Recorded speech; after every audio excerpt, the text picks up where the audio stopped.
This is how to do an elbow grip Aisha. First you want to get into the crucifix.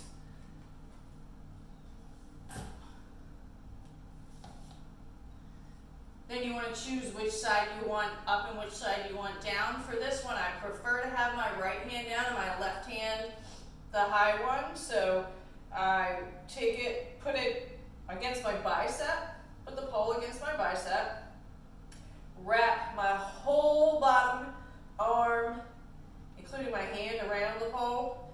So it kind of makes like kind of a snake instead of it being in the elbow like this.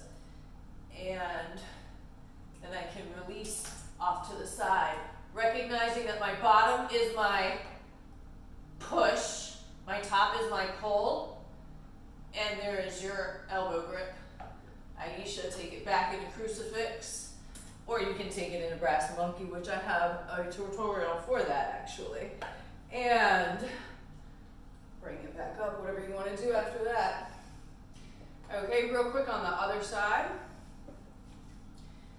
Again, crucifix is your best bet because it will, the pole goes running through the middle of your body, so it leaves you that room to decide which side you wish to go off on, which side you wish to be the push, which side you wish to be the pull. Keep in mind, the pull is always on top for this, the push is always on the bottom. All right, so you're in crucifix.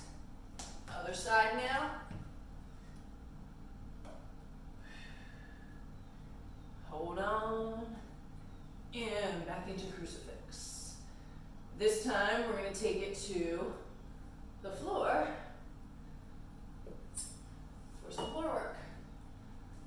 Okay.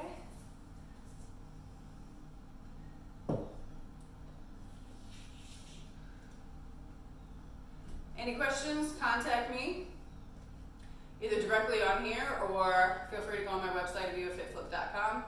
Please like and subscribe to my channel, and please share my videos with any pole friends who might be needing help with certain things.